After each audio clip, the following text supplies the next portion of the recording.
महिला आरक्षण बिल पर आज यानी 21 सितंबर को राज्यसभा में चर्चा होगी। 20 सितंबर को लोकसभा में बिल पास हुआ। विधेयक के पक्ष में 454 वोट पड़े जबकि 2 वोट इसके खिलाफ पड़े। एआईएमआईएम पार्टी के 2 सांसद असदुद्दीन ओवैसी और इम्तियाज जलील ने विरोध में वोट डाले। वोटिंग पर्ची के जरिए हुई। लोकसभा में ये बिल 2/3 बहुमत से पास हुआ। पीएम मोदी ने बुधवार देर रात ट्विटर पर पोस्ट करते हुए सभी को धन्यवाद दिया। पीएम ने लिखा, लोकसभा में संविधान 128वां संशोधन विधेयक 2023 के पारित होने पर खुशी हुई। मैं सभी दलों के सांसदों को धन्यवाद देता हूं जिन्होंने इस विधेयक के समर्थन में वोट किया। पीएम ने आगे लिखा, नारी शक्ति वंदन अधिनियम एक ऐतिहासिक कानून है जो महिला सशक्तिकरण को बढ़ावा देगा और हमारी राजनीति में महिलाओं की भागीदारी बढ़ेगी। आइए खबर को विस्तार से जानने से पहले अगर अभी तक हमारे channel the main news India को सब्सक्राइब नहीं किए हैं तो प्लीज़ सब्सक्राइब कीजिए और ऑल नोटिफिकेशन का बटन दबाइए ताकि आने वाला न्यूज़ सबसे पहले आपको मिल सके। अब चलते हैं खबर की ओर। बिल पर चर्चा में 60 सांसदों ने अपने विचार रखे। राहुल गांधी ने कहा कि ओबीसी आरक्षण के बिना यह बिल अधूरा है। इस पर अमित शाह ने कहा कि यह आरक्षण सामान्य एससी और एसटी में समान रूप से लागू होगा। चुनाव के बाद तुरंत ही जनगणना और डिलिमिटेशन होगा और महिलाओं की भागीदारी जल्द ही सदन में बढ़ेगी। विरोध करने से रिजर्वेशन जल्दी नहीं आएगा। अमित शाह ने कहा, इस बिल के जरिए 1/3 सीट महिलाओं के लिए आरक्षित हो जाएगी। कुछ पार्टियों के लिए ये बिल पॉलिटिकल एजेंडा हो सकता है लेकिन हमारी पार्टी और पीएम मोदी के लिए ये राजनीतिक मुद्दा नहीं है। पीएम मोदी के लिए ये मान्यता का सवाल है। ये बिल पहले 4 बार पेश हो चुका है लेकिन तब ऐसा क्या हुआ कि ये पास नहीं हो पाया। देवगौड़ा से लेकर मनमोहन सिंह तक ने कोशिश की लेकिन ये पास नहीं हुआ। आखिर ऐसी कौन सी वजह थी जो इसे पास नहीं होने दिया गया।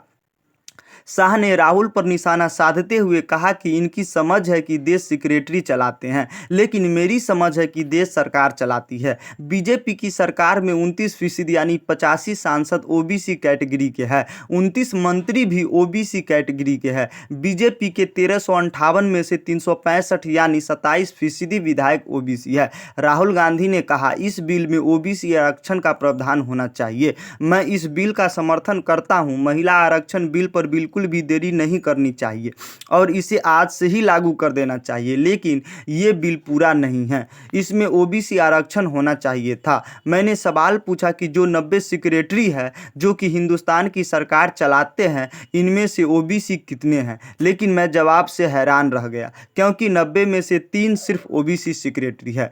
असदुद्दीन ओवैसी कहा, यह बिल ओबीसी और मुस्लिम विरोधी है।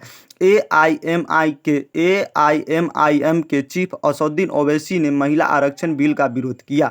उन्होंने कहा कि मोदी सरकार केवल स्वर्ण महिलाओं का प्रतिनिधि बढ़ाना चाहती है। इस बिल से ओबीसी महिलाओं और मुस्लिम महिलाओं के प्रतिनिधित्व पर असर पड़ेगा। यह ओबीसी विरोधी मुस्लिम विरोधी बिल है। मोदी सरकार सिर्फ बड़े लोगों के लिए सोच रही है। ये लोग नहीं चाहते कि छोटे लोग इस सदन का नेतृत्व करें। ये बिल संसद में मुस्लिम महिलाओं के प्रतिनिधित्व के लिए दरवाजे बंद करने वाले हैं। स्मृति ईरानी ने कहा, संविधान में धर्म के आधार पर आरक्षण का प्रावधान नहीं है। डिंपल यादव ने मांग की थी कि महिला आरक्षण बिल में पिछड़े वर्ग और मुस्लिम महिलाओं को भी आरक्षण दिया जाए। इस पर स्मृति ईरानी ने पलटवार किया। उन्होंने कहा कि जो लोग अल्पसंख्यकों को महिलाओं आरक्षण बिल में आरक्षण की मांग कर रहे हैं उन्हें बताना चाहती हूं कि संविधान में धर्म के आधार पर आरक्षण देने का प्रावधान नहीं है। सोनिया गांधी ने कहा, महिला आरक्षण बिल सबसे पहले राजीव लाए। सोनिया ने कहा कि स्थानीय निकायों में महिलाओं को आरक्षण देने वाला कानून सबसे पहले मेरे पति राजीव गांधी लाए थे जो राज्यसभा में 7 वोटों से गिर गया था। बाद में पीवी नरसिम्हा राव की सरकार ने उसे पास करवाया। इसी का नतीजा है कि देश भर के स्थानीय निकायों में 15 लाख चुनी हुई महिला नेता है। राजीव का सपना अभी आधा ही पूरा हुआ है। यह बिल पास होने से सपना पूरा हो जाएगा। सोनिया ने आगे कहा कि कांग्रेस की मांग है कि बिल को फौरन अमल में लाया जाए। सरकार को इसे परिसीमन तक नहीं रोकना चाहिए। इससे पहले जातिगत जनगणना बरकरार इस बिल में एससी एसटी और ओबीसी महिलाओं के लिए आरक्षण की व्यवस्था की जाए। इस पर भाजपा सांसद निशिकांत दुबे ने कहा कि ये सिर्फ पीएम मोदी का बिल है। जिसने गोल किया नाम उसी का होता है। हमारे प्रधानमंत्री और हमारी पार्टी ये बिल लेकर आई है तो इनके पेट में दर्द हो रहा है। सुप्रिया सुले ने कहा देश में बाढ़ आ रही है, स्पेशल सेशन क्यों बुलाया। सुप्रिया सुले ने कहा कि महाराष्ट्र के पूर्व भाजपा प्रमुख ने मुझसे टीवी पर कहा था कि सुप्रिया सुले तुम घर जाओ, खाना बनाओ, देश कोई और चला लेगा, भाजपा इस पर जवाब दे। उन्होंने आगे कहा कि जनगणना और परिसीमन होने तक महिला आरक्षण को लागू नहीं किया जा सकता, फिर इसके लिए स्पेशल सेशन क्यों बुलाया गया। इसे विंटर सेशन में भी पास कर सकते थे। देश के कई हिस्से में बाढ़ आ रही है, इस समय सेशन बुलाने की क्या जरूरत है। टीएमसी सांसद काकोली घोष कहा बृजभूषण सिंह पर एक्शन क्यों नहीं। टीएमसी सांसद काकोली घोष ने कहा कि देश में सिर्फ पश्चिम बंगाल में महिला सीएम है।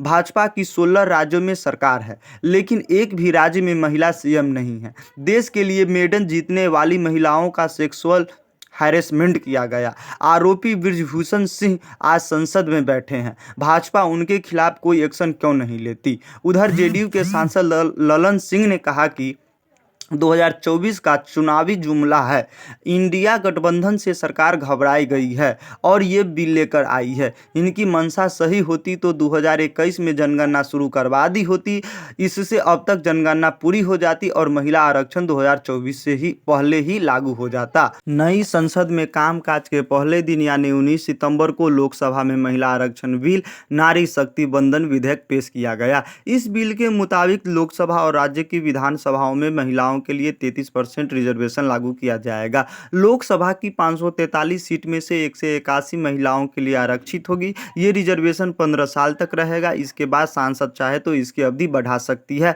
यह आरक्षण सीधे चुने जाने वाले जनप्रतिनिधियों के लिए लागू होगा, यानी यह राज्यसभा और राज्यों की विधान परिषदों पर लागू नहीं होगा।